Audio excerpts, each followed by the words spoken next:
Cher cancer, après 5 mois de combat, me voilà libre. Enfin. Plus de chimiothérapie, plus de radiothérapie, plus beaucoup de cheveux non plus d'ailleurs. Mais au moins tu n'es plus là. Et ça fait un bien fou. Je venais à peine d'avoir 20 ans, et peu de temps après tu es venu frapper à ma porte. Ce 15 novembre 2016, j'ai vu ma mère s'effondrer, mon père pleurer, mon monde s'écrouler. Son petit nom c'est Hodgkin. Et très sincèrement, j'aurais préféré ne jamais le connaître. Hodgkin, pour faire simple, il touche l'un des composants du système immunitaire. Certaines cellules de ce système se sont développées et transformées de manières anormales, puis elles ont grossi et sont allées s'accumuler dans les ganglions lymphatiques. C'est d'ailleurs comme ça que je t'ai découvert, sans trop le savoir. Une petite boule, juste ici. Je ne me suis pas inquiétée pour autant, je pensais qu'au bout de quelques jours, tu allais disparaître. Mais non, on m'a alors envoyé faire une échographie pour confirmer que tu étais bien là. Un petit ganglion de même pas 3 cm, mais les médecins n'avaient pas l'air inquiets pour autant. Pour en avoir le cœur net, on m'a alors envoyé faire une ponction, et à la deuxième échographie, cette fois-ci tu n'étais plus seule. De 1 ganglion, vous êtes passé à 3 en l'espace de 2 semaines.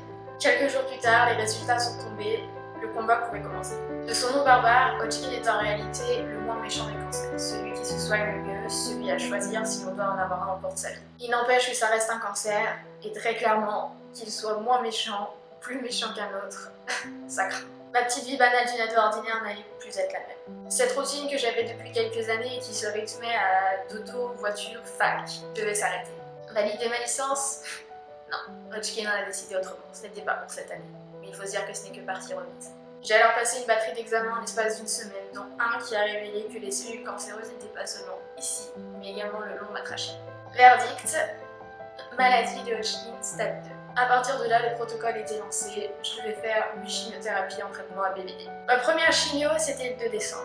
Ouais, vive les fêtes de fin d'année. Moi qui pensais qu'il m'était impossible d'être plus stressée qu'au bac, qu'au partiel. La bonne blague. La peur de l'inconnu, la peur de la douleur, de comment j'allais réagir au traitement, si j'allais le supporter, perte de cheveux. Le 13 décembre, je suis passée au bloc pour me faire installer un colocataire que j'allais devoir supporter pendant 4 mois. Ce coloc, il s'appelle PICC-Line, et encore aujourd'hui, j'en ai la cicatrice. Le PICC-Line, qu'est-ce que c'est? C'est un tuyau qu'on vous plante dans une veine du bras, et ce tuyau, il va passer par la veine jusqu'au cœur. Les chimios se sont alors enchaînés, et par je ne sais quel miracle, ce petit corps d'à peine 50 kg a très bien supporté le traitement. Pas de nausées, pas de vomissements, pas de très grosse fatigue. D'ailleurs, je crois que je ne suis jamais autant allée à la salle ou au temple, comme dirait Thibaut InShape, que depuis qu'on m'a décelé Hodgkin. Pas d'effet secondaire, excepté un, celui qui m'effrayait le plus, la perte de cheveux. Je pense très sincèrement qu'on ne réalise pas à quel point les cheveux chez une femme sont tout un symbole. À mes yeux, très clairement, ils étaient une très grosse partie de ma féminité, peut-être même la plus grande. Un outil de séduction et ils me donnaient confiance en moi, aussi minime soit-elle. Je les sentais en permanence, recouvrir ma nuque, tomber sur ma poitrine, glisser le long de mon dos, comme une protection qui m'enveloppait au quotidien. Et puis chaque jour, à chaque brossage, cette protection, elle s'en allait. Le pire dans tout ça, c'est l'impuissance, très clairement. Tu ne peux absolument rien faire. Pour me préparer à l'inévitable, je suis allée chez le coiffeur pour me faire un carré. Coco Chanel disait qu'une femme qui se coupe les cheveux est une femme qui s'apprête à changer de vie. Mais cette vie de malade, je n'en voulais pas. Parce que je ne me sentais pas comme telle et je ne voulais pas que les gens me regardent comme une adolescente atteinte du cancer avec ce regard rempli de compassion et de pitié que je ne demandais pas. À tous ces gens qui disent aux personnes atteintes du cancer que perdre ses cheveux ce n'est pas grave, j'ai envie de vous dire, venez là que je vous casse le nez parce que c'est pas grave, après tout ça cicatrise, ça reviendra à la normale. En attendant, quand c'est là, c'est sacrément emmerdant. Et puis ce 10 mars 2017, après que l'infirmière m'ait retiré mon PICC-Line, après que je sois rentrée de ma dernière chimio, j'ai réussi à trouver le courage de passer la tondeuse. Et bizarrement, ce fut une véritable délivrance.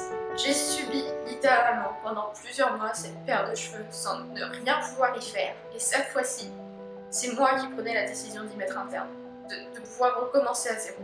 Mais c'était loin d'être la fin, puisqu'après la chimiothérapie, je devais faire des séances de radiothérapie. Et à côté, très sincèrement, la chimiothérapie c'était un jeu d'enfant. Je vais me faire irradier toute la trachée et le haut de la clavicule, tout en étant en apnée pendant une trentaine de secondes sans bouger d'un demi-centimètre. Même si c'est un traitement qui est efficace, il peut me laisser des effets secondaires sur le long terme qui ne sont pas du tout négligeables. comme le cancer du poumon ou le cancer du sein. Oui, vous avez bien entendu. Toute ma vie, j'aurai une épée de Damoclès planant juste au-dessus de ma tête, prête à frapper à chaque instant. Et même si le futur est incertain, aujourd'hui, une chose est sûre, je suis guérie et en rémission. Cette période de ma vie, j'aimerais l'oublier et la mettre très très loin derrière moi. Mais je sais qu'elle restera là. Comme un petit rappel qu'il faut toujours profiter de la vie. Qu'il ne faut prendre que le meilleur et ne pas se soucier du reste. Que la vie est loin d'être un fleuve tranquille, je ne sais pas qui c'est qui a dit ça très clairement. Mais il faut continuer de naviguer car on ne sait pas quelle merveille peut nous attendre. Pour toutes les personnes qui sont actuellement en train de se battre contre un cancer, je vais y arriver. Sachez que vous êtes forts et que ça paraît impossible jusqu'à ce qu'on le fasse. Et que surtout, le moral est très important, c'est vraiment l'allié de la guérison. Merci à mes parents, à ma famille, à mes amis qui m'ont soutenue pendant cette épreuve. Merci à Ochkin de m'avoir fait grandir et de m'avoir prouvé que j'étais bien plus forte que je ne pensais. Sur ce, Ochkin, je te dis adieu. J'espère sincèrement ne plus te revoir, ni toi ni tes potes d'ailleurs. Et enfin, à toi cancer, toi qui pourris des milliers de vies sans soucier du mal que tu fais, je te souhaite de crever. Cordialement, Milo, ton ex-patiente.